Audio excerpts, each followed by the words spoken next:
Sorry, just as you were coming to me there, it seems that one of the members of the United Arab List, which is the Palestinian-Israeli party, which has been supporting the change bloc, 4 members in the Knesset. There was some discussion earlier on in the day that one of those members was unhappy with some of the details of the coalition agreement. And literally, as you were asking me that question, the second roll call was asked. He'd been absent, Saad al-Harumi, in the first roll call. In the second roll call, what I just heard in my ear, at least, was that he had abstained. Now, if that is the case, that means that it's 60 of the 120 seats voting in favor of the government, not the slender one-seat majority, 61 to 59, that they had been promising. They had 60-59, I'm just being told by my colleague as well. So that's confirmed that it's 61-59 is what they were expecting, what they were looking for.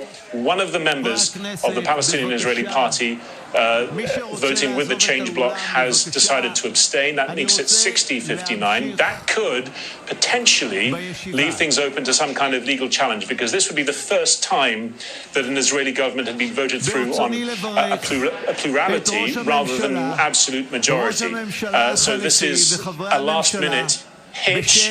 Whether it's decisive or not, we don't yet know, but it's extraordinary that at the last minute this extra appeared before the change bloc. Well, as I say, there's one member of the United Arab List. He was unhappy about some of the details to do with one of the key things that Mansour Abbas, the leader of that party, had demanded in return for his support for this coalition that would oust Benjamin Netanyahu, to do with demolitions of Bedouin structures and homes in the Negev desert in Israel's south.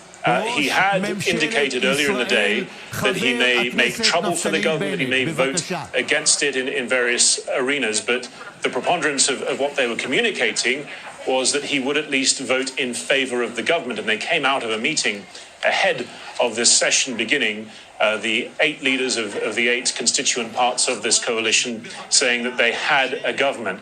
This now throws things at least into some doubt. It's not necessarily the end of things for them.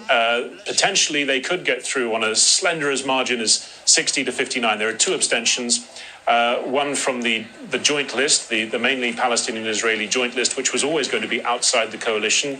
Another abstention, more crucially, who was expected to vote in favor. But speaking to one of the party members of Naftali Bennett, the new Prime Minister designate, when we were talking earlier in the week about strategies and potentials, he was saying that if they don't get the full majority, the 61 out of the 120 seats in the Israeli parliament, the Knesset, then it could allow some kind of Supreme Court challenge against it, because this has never been done before. Even a margin as slender as 61-59 has never voted in an Israeli government before.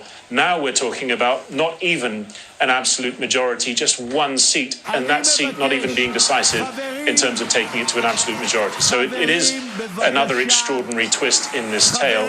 As for what's taken place up until this point, we heard from Naftali Bennett, who is supposed to be Prime Minister first under this new rotational deal with his partner, Yair Lapid. He was talking about a government that would come in and manage and steward the economy, deliver for Israelis after 2.5 years of stasis and political crisis, and not even a budget being able to be passed.